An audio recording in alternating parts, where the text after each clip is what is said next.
the SEC West has a chance to be more competitive than it has been in a long time. Alabama, of course, a team that has kind of owned this division. Of course, you've had your years where LSU, with Joe Burrow, they've jumped up there. Auburn's jumped in there a couple times, but for the most part, it seems like Alabama's the clear favorite, at least going into the season, and then maybe one of those teams surprises. This year, going into the season, I think it's a three-team race. I think you've got Alabama, Texas A&M, and LSU, all with a legitimate shot to win this division.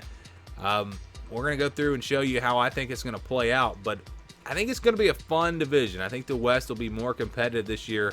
Alabama might be a little bit more vulnerable than they have been in years past, but then again, they are absolutely loaded once again.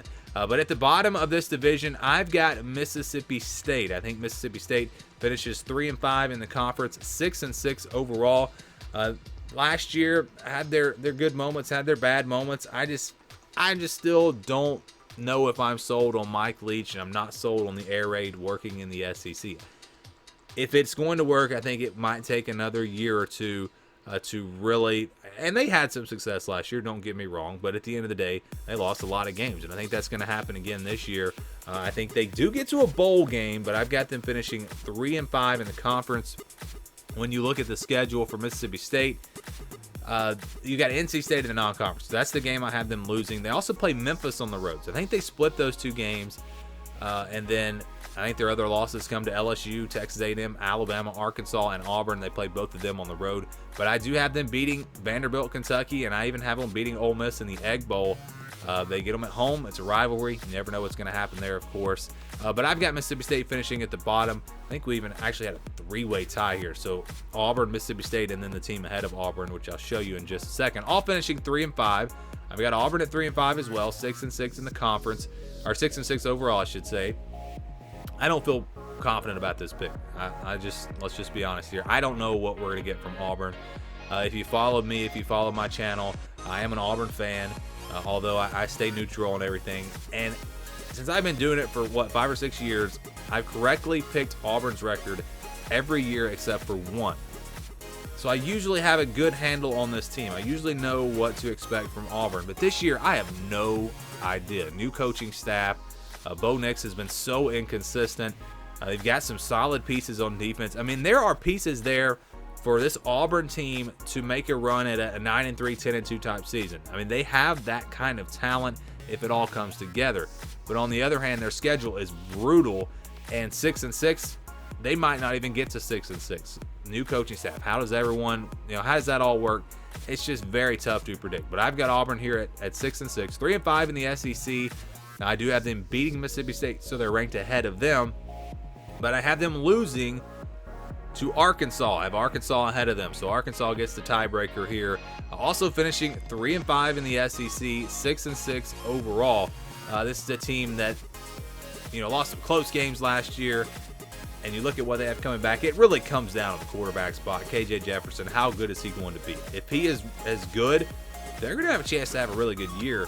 If he's not so good, I'm probably overrating them a little bit. But I do have them losing to Texas in the non-conference. I do have them, their wins in the SEC, I have them beating Auburn, Mississippi State, and Missouri. All three of those games at home, I think they're able to win all three of those.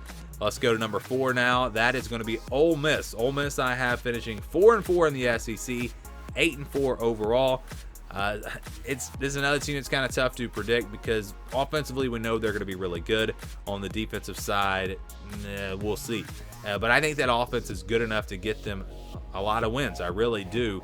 Don't sleep on Tulane in the non-conference. I do think they win that game. Also, Liberty is going to be a really tough one in the non-conference, but I think they find a way to win those two games. I think they beat Louisville as well.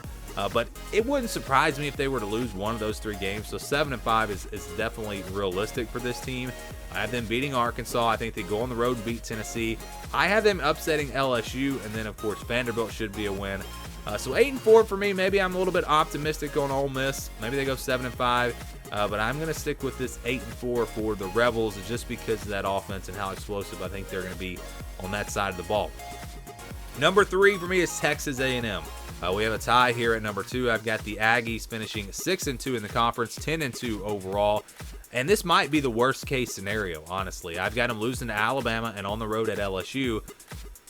Everyone else, I mean, it would be a big surprise if they were to lose to anyone else. Maybe Ole Miss on the road because of that offense. Auburn has played them really tough. I think they may even be undefeated in College Station since Texas A&M has come into the SEC. So that's a game you got to watch out for as well. But really, I think Texas A&M is a 10-2, 11-1 type team. I think they do lose to Alabama, and I think they do lose to LSU, and I think they finish 10-2. LSU also I have at 10-2, 6-2 in the SEC.